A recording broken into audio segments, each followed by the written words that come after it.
As a project manager who is PMP certified, I love to look at the PMI's Pulse of the Profession report. And the current Pulse of the Profession report indicated that project managers are rather weak in the water business. To get you up to speed with ideas in business, I've decided to present to you again Porter's Forces. The Porter's Forces framework is about analyzing the competitive structure of an industry to understand profitability and long-term viability. And each force in Porter's Forces is like a pressure point that affects how much power firms in the industry have and how hard it is to sustain profits. I encourage you to watch Michael Porter's presentation to the PMI, where he talks about strategy. You can find this on YouTube. But I'm going to talk about Porter's Forces by breaking it down. The first force is the threat of new entrants. And what that means is how easy or how hard is it for new competitors to enter the market. Some industries it is so easy, like selling hot dogs might be easy in some countries. In others, it might be a little bit harder because of all the legalese around it. So the key factors to note when it comes to threat of new entrants are the barriers to entry, such as capital requirements or the FDA or brand loyalty or government regulation, economies of scale, and access to distribution. The impact of the threat of new entrants is a high threat lowers profitability. That means more competition, price pressure, and so on. Low threat means incumbents enjoy protection and stability. An example would be training project management. What is the threat of new entrants? It's a high threat. Anyone can train project management from any angle. It doesn't have to be from the angle of the PMP or the PMI. Number 2, bargaining power of suppliers. And what that means is how much influence suppliers have over prices, quality, or availability of inputs. The number of suppliers, the uniqueness of inputs, switching costs, and whether suppliers can forward integrate. In other words, compete directly. The impact is strong suppliers can squeeze industry margins by raising prices or reducing quality. Weak suppliers give firms more control. So when we talk about suppliers, think about what we're talking about here. We're talking about people who will act as suppliers to your industry. Suppliers who can supply you with spare parts or commodities or sub-deliverables that you need to create your deliverables. If the suppliers have a lot of bargaining power, it can be a threat. It can force you to do things you don't want to, right? So if strong suppliers squeeze industry margins by raising prices, you're going to be in trouble as a company. You got to find a way out of that. Maybe you find a way of supplying yourself with what the supplier supplied you, having an offshoot venture to do that. And weak suppliers, they give the firms more control. So for example, let's say a commodity such as phones, if you have suppliers that are hiking the prices of all those phone components, the screens, the chips inside, well, people like Apple or any other Android phone supplier, they're going to have a tough time maintaining profits. Number 3 is bargaining power of buyers. So you are a buyer, right? You buy phones, Apple, Android, what have you. So the bargaining power of suppliers just means how much leverage you as a customer or any other customer has to demand lower prices, higher quality, or better service. The key factor to note here is the number of buyers and the size of each buyer relative to the industry, relative to product differentiation, price sensitivity, or switching costs. Powerful buyers force firms to compete more aggressively, eroding profitability. Weak buyers make it easier to capture value. So let's say we have a group purchasing organization that pushes back on this organization that is supplying some sort of commodity. They could make the margin so tight that the companies that create those phones or commodities are in a bind. Number 4, threat of substitute products or services. And what this means is how easily customers can switch to alternative solutions that meet the same need. Oh, you don't want to come down with price? Well, I can just switch to an Android for $100 as opposed to paying the top dollar for an Apple 16, for example. Key factors here when it comes to threat of substitute products or services is the availability of alternatives. Are there alternatives? What about relative price and performance? What about customer loyalty? We see huge customer loyalty when it comes to Apple products. So they may not be moved as much as a smaller entity that doesn't have as much loyalty or cult following almost. The impact is the high threat caps profitability, as customers may just decide to abandon that product or service. Think about the BlackBerry. Customers abandoned it pretty much, right? A low threat lets firms enjoy more stable demand. So now Apple is the big kahuna, they're the king of the hill. They have some competition, but when you think about all the other advantages that Apple has over the competition, they may not be as moved. But they're always looking over their shoulder, that's for sure. And that takes us to the final one, which is industry rivalry.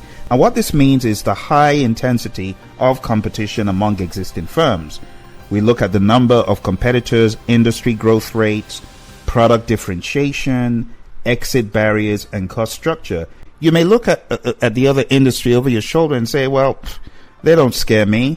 Their product is crummy. It doesn't have as much features as ours. But if you look to the side and you see another organization that has almost competing features and followership in the marketplace, then that could lead to fierce rivalry. And fierce rivalry leads to price wars, marketing battles, and squeezed margins. Look at Google's current smartphone. It is a huge threat. And obviously there is that rivalry going on between the likes of Samsung, Apple, Google, and all the other little guy Android producers. And remember, once upon a time, the whole Microsoft phone was big in the marketplace. Well, not so much anymore. But fierce rivalry could lead to a lot of drama. So the big picture of Porter's forces is the model is not static. These forces shift with technology, with regulation, and market changes. And the framework helps leaders in these organizations decide where to compete. Is it attractive versus unattractive in terms of industry? How to compete, how to differentiate themselves, cost leadership, niche focus, and also how to adapt. So it is a very important topic for project managers. I recommend project managers begin to think business-wise, because PMI have indicated that this is very important for the project manager of tomorrow. If you want to expand and excel as a project manager, you should be thinking about business. And one of the best ways to begin is Porter's forces. So I've covered the 5 forces. I've covered rivalry, threat of new entrants, threat of substitutes, bargaining power of buyers, and bargaining power of suppliers. But we can go even further and break this down some more. Talking about rivalry among existing competitors, what most managers fixate on is the competition, the rivals. But the question isn't just, do I have rivals, but what is the intensity and the basis of rivalry? There's zero-sum rivalry, right, where everyone competes on the same thing, usually price. The pie doesn't grow, margins collapse, for example, airlines and brutal price wars. But you have positive-sum rivalry, where firms differentiate. And this is competing on features. This phone has this feature, the other doesn't. It has a greater level of quality when it comes to taking pictures or video under dim light, things like that. And then we also talk about the service, the segments, and the pie grows. An example could be the world of soft drinks. Coke, Pepsi, Dr. Pepper, they all thrive. The pie grows and multiple firms profit. But we also have the threat of new entrants. So in the soft drink arena, we don't really see a whole lot of new entrants killing the game. But the core logic is that profits attract imitators. The ease of entry shapes sustainability. The world of airlines is a good example. The way Virgin Airlines started, it was easy. It demonstrates how easy it is to lease planes, gates, and run routes. Low barriers. But there's also constant churn of new players despite the low profitability. When we're talking about the world of soft drinks, there's enormous brand loyalty. That rivalry between Coke and Pepsi exists, not to mention all the others. Let's talk about threat of substitutes. Threat of substitutes put a constraint on pricing power. The substitutes may not compete head-to-head, but they do cap what you can charge in some way. Think about the world of airlines. What are the substitutes to flying on a plane? Trains, cars, video conferencing. They all substitute air travel in different contexts. You talk about the world of soft drinks. We have limited substitutes with the same brand pull and consumer habit intensity. Number 4 is bargaining power of buyers. Buyers extract value if they are powerful. They can demand lower prices, better quality, or play rivals off each other. In the world of airlines, customers are fickle, right? There's a hyper price sensitive zero loyalty going on. They'll switch for $5 difference. So taking a look at American or the whole one world movement, personally I have that brand loyalty. If it's a $5 difference, $10, it wouldn't actually move me. Now $100, $200 difference might move me a little bit, but for many other people, they'll switch for $5 difference. In the world of soft drinks, consumers have emotional attachment and loyalty, not just price sensitivity. So there's a weaker bargaining power when it comes to the buyers. Finally, talking about bargaining power of suppliers, suppliers can siphon profits upstream, especially when they're concentrated or critical. In the world of airline manufacturing, talk of Boeing and Airbus and engine makers such as GE, Rolls-Royce, they capture far more value than airlines. Even airports and labor unions wield power. Talking about soft drinks, ingredients are cheap commodities. The power lies with Coke and Pepsi, not sugar growers. So when you take a look at Porter's forces overall, you can see we've got zero-star industry where all 5 forces are strong. They're relentlessly squeezing margins. And then you got 5-star industries like soft drinks. Forces are benign, allowing decades of sustained profitability. No one has really usurped Coke over the past number of years, and that goes a long way to show you. So the 5 forces, they're not static. The 5 forces for you as a project manager or manager at any level, they can help you diagnose what is driving profitability in your industry. It is important for you to concentrate on these things from a strategy standpoint. The higher you go up in an organization, the more important Porter's forces will be to you. I see you revisiting this as you climb higher in the organization, because what most executives talk about competition is a narrow mental picture. They see the rival across town, the competitor bidding for the same contract, or the company whose advertising plays during the same commercial break. Now, this is understandable. Rivalry is visible, right? It's visceral, it's constant, but this is also an incomplete view. Michael Porter's breakthrough was to show that competition is not simply a duel between companies offering similar products. It's a contest for profits that involves a far broader cast of characters, and customers fight you for a lower price. Suppliers battle for a higher share of the value chain. How dare you have 90% profits when we're charging so low? You get the mindset? Entrepreneurs circle the industry, waiting for a chance to leap in. Substitute products quietly threaten to steal your buyer's attention. And, of course, existing rivals constantly jostle for market share. Together, these 5 forces form the true competitive landscape, and to ignore any of those that I've shared with you today is to miss the full structure that shapes profitability. Michael Porter often contrasts industries to help students better understand this. He talks about the airline industry. It's one of the most glamorous sectors, but it is just ridiculously unprofitable. By contrast, the soft drink industry, hardly the stuff of Hollywood films, has delivered decades of outsized returns. Why is that? Because the structure of the soft drink industry is benign on all 5 fronts, while the industry in airlines suffers unrelenting assaults from each force. The lesson is clear. Competition is broader, deeper, and more structural than managers believe. Now let's talk about rivalry. We've got zero sum versus positive sum. Of all the forces, rivalry among existing competitors is most visible. It shows up in price wars, advertising battles, aggressive market share campaigns, not to mention litigation. And Michael Porter urges us to go beyond counting the number of competitors. The real question is, what is the nature of the rivalry in this industry? Some rivalry is zero sum. Every dollar one competitor gains is $1 another loses. This happens when firms are competing primarily on price.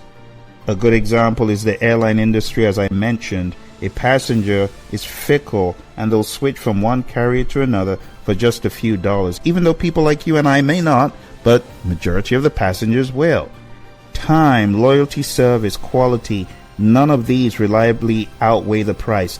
Think about how disgusted you are when you find that your beloved airline is selling a ticket for $500 more, or let's even just say $50 more. You're going to move to the other side pretty quick in many instances. The result of this is a perpetual race to the bottom. In such environments, even strong players find it hard to sustain margins. Just go on Google and do a search for an airline, a plane to your favorite place, and you'll see immediately that competitive jostle, the rivalry that we're talking about. Now, other rivalry is positive sum in industries outside of the airline industry. In this, competitors differentiate themselves and create value in unique ways, allowing multiple firms to thrive simultaneously. Soft drinks, again, provide a good case. Coca-Cola, Pepsi, Dr. Pepper, all coexist profitably, each cultivating brand identity, distribution reach, and emotional connection with consumers. Rivalry exists, but is rivalry of a different kind. They're competing on image, on flavor, loyalty, rather than a few cents on price. The managerial challenge is to recognize the type of rivalry that prevails in your industry. If it is zero-sum, price wars will erode profits for everyone. If it is positive sum, opportunities exist to grow the pie by emphasizing unique strength. Rivalry, in other words, is not inherently destructive. It is the form that it takes that determines whether profits are squeezed or shared. Going deeper into the concept of entrants and substitutes, they're hidden enemies. Don't be deceived by just looking across your shoulder at the so-called rival. We have entrants, we have substitutes. Beyond rivalry lie two forces that managers often underestimate: the threat of new entrants and the threat of substitutes. I like using AI today as an example because in the world of AI, there are so many new entrants. It's unbelievable. You have entrants into markets you never would have imagined. An example is the world of film and the world of music. No one would have ever seen AI as a threat a few years ago. But now, AI is seen as giving the rise to new entrants and substitutes. So the threat of new entrants is shaped by barriers to entry, chiefly. If it is easy to enter, profits will be contested and margins unstable. Airlines, again, illustrate this vulnerability because it's easy to lease aircraft, secure gates with modest capital. And I did mention Virgin Airlines as an example because Virgin started off as a result of frustration of Richard Branson being taken out on the airline industry by starting his own. It was a very simple setup. He just found someone who was willing to lease the aircraft and a willing pilot, and the rest is history. So a new airline can start off with one route, and entrepreneurs are often seduced by the glamour of flying, ignoring decades of dismal returns. It's a very competitive industry. The big ones might see a lot more profits, but new entrants continue to arrive, ensuring that competition never eases. Now, on the flip side, the soft drinks, barriers to entry, they're formidable. It is not the formula that matters.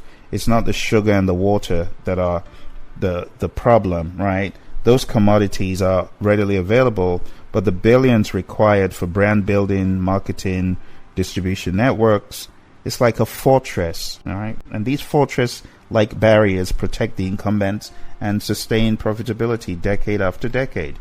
Substitutes are a little bit of a different anomaly because they're not rivals, right, within the industry, but the alternatives that can satisfy the same need in a different way. Take, for example, back in the day of Kodak, Polaroid, you'd take those photos on those cameras, the hardware, and the film, so much money being made by Kodak. But the substitute today is your phone, the smartphone, the iPhone. They very quickly replaced the need to have a physical camera. Very few people buy film anymore. They don't care. You see, another example is cars and trains and video conferencing, all substituting air travel. So as a professional, work in an industry as an executive, you should be aware of the new entrants and the substitutes. They're all over the place. Substitutes also lurk in the beverage market. An example could be just plain old water or coffee or tea or energy drinks. And that's why a lot of these software companies, the way they get around that is, well, let's go buy a company that offers water or coffee or something else, right? And brand loyalty and habit reduce the impact of these substitutes. Coke is not just a drink, right? It's become an identity. It's almost a ritual for many.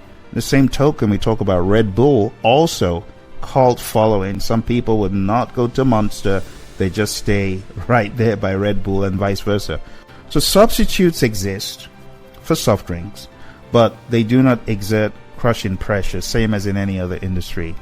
The hidden enemies, I call them, your entrants, your substitutes. Another example is the world of certification. So we have the PMP that's very well known, but entrants and substitutes may not even necessarily be in the direction you're thinking. It may just be in change management or product management or something else. It may not be the threat of arrival, if you get what I'm saying. It could also be getting a job in a totally different industry. So it is important to, as a strategist, watch both the front door where new entrants may appear, the side door where substitutes might just quietly be siphoning all of your potential profits. And then we have the power game, buyers versus suppliers versus you, right? If rivalry entrants and substitutes represent the horizontal forces, then we have buyers and suppliers being the vertical ones. Buyers gain power when they are concentrated, price sensitive, or able to play rivals against each other. Few buyers are as ruthless as airline passengers with online price comparison tools such as on Google. Switching costs are nearly zero. When you take a look at how Google presents the airline and the prices to your favorite place, you don't see a whole lot of difference in price. For that reason, loyalty programs have limited stickiness. A $10 price difference is enough to shift choice. And these airlines know, which is why One World and others, they give you these perks so that you can book and choose your seat many weeks in advance without additional cost. They do this because they know that they're competing in other ways against the rivals. So suppliers, on the other hand, they gain power when they are concentrated or uniquely positioned. In airline, suppliers dominate. Take, for example, Boeing and Airbus. They're the only large-scale aircraft manufacturers. But GE and Rolls-Royce command the engine market. Airports control gate access. Pilots, unions, they hold irreplaceable skills that can shut down operations entirely. So each extracts its toll, leaving airlines with little room to maneuver. I know when we look at airlines, it looks like they're making so much money, but don't forget the players involved. Boeing, Airbus, GE, Rolls-Royce. There's that whole dynamic, and every player wants their piece of the pie. So the lesson is pretty stark. When you take a look at the soft drink industry, buyers, whether individuals or retailers, they're emotionally attached and unlikely to abandon their preferred brand for marginal price savings. There's also cult followers of brands such as Fever Tree and others. There's a reason why they hold the market positions they do. There's more going than just price. See, suppliers of the ingredients such as sugar, caffeine, aluminum cans, bottles, they're numerous. They hold little leverage. Coke, Pepsi, not their suppliers, capture the lion's share of profit. So the lesson is stark. Profitability often depends less on how firms compete with rivals and more on how they manage that tug of war with suppliers and buyers. Strategy requires not only watching competitors, but also reshaping relationships up and down the value chain. An enormous amount of research should be done by strategists in organizations looking at share of wallet, where people spending their money, why are they spending money there, which is why a lot of market research and surveys are carried out by these organizations. Now finally, let's talk about the 5-star versus 0-star industries. Not all industries are created equal. Some are 5-star industries where and profitability is robust, manufacturers having a field day, but others are 0-star industries where every force is severe and profits are elusive. I've already talked about soft drinks being a 5-star industry. Rivalry is differentiated, it's not destructive, barriers to entry are high, substitutes are weak in the face of brand loyalty, buyers are emotionally committed, suppliers have little power. Just take a look at Starbucks. That should be enough to tell you about their cult following and decades of sustained, enviable profitability. Why is that? Well, because of that loyalty to the brand, not to mention Coke and Pepsi, as I've already talked about quite a bit. Airlines, 0-star. Rivalry is brutal. It's based on price. Buyers are fickle and powerful. Suppliers, think about manufacturers, airports, and unions as suppliers. They command the upper hand. The airline industry cannot do anything without the likes of Boeing, Airbus, GE, Rolls-Royce. They need those guys, right? They need the airports. They can't just fly. American Airlines can't just fly planes on its own. It's a massive partnership. And the result, it's a history of bankruptcies, restructurings, and razor-thin margins. So these examples show that profitability is not determined by how cool or innovative an industry looks. It's determined by its structure. And glamour can deceive, but structure rarely lies. And the manager's job, the project manager's job, is not only to recognize whether the industry is a 0-star or 5-star, but to find ways to shift the structure, however slightly, in their favor, building barriers, reducing dependency, and differentiating rivalry. They are all moves that can turn a hostile environment to a more livable one. So, understanding the 5 forces is the beginning, my friend. Strategy is about action, how to position your firm within the structure, and how to influence that structure over time. So the first step is define your industry. Draw the bounds correctly, right? And drawing the boundaries correctly is harder than it sounds. Are you in the airline industry, or are you in the broader travel industry? Are you in the soft drinks industry, or are you in beverages overall? Are you in the project management training industry, or are you in the training industry? Misdefining your industry leads to a misguided strategy. The second step is a dynamic analysis. Very often, program portfolio managers, they use the 5 forces as a static snapshot, but in reality, the forces evolve. New technology strengthens substitutes. Deregulation lowers entry barriers, and consolidation alters rivalry. The value of the model lies in understanding these shifts and anticipating where the wind blows next. The third step is alignment. Michael Porter stresses that strategy is useless if confined to the executive suite. You as the project manager, program manager, portfolio manager, employees, suppliers, customers, you got to understand your position. Alignment turns abstract strategy into daily behavior. And there's a shaping game. Finally, not every battle has to be fought head to head. Sometimes the best move is to expand the profit pool, not chase market share. Sometimes the smart play is to cultivate differentiation that shifts rivalry towards positive sum competition. The 5 forces endure because they reveal something fundamental. Profitability is not random, nor is it purely a function of managerial brilliance. It flows from the structure of industries. By seeing competition broadly, diagnosing structure accurately, and acting deliberately, managers can navigate the harshest environments.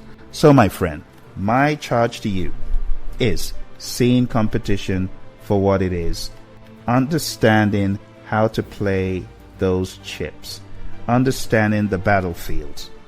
I hope you found this to be informative. If you have, smash that like button, drop any questions below, and I'll talk to you next time.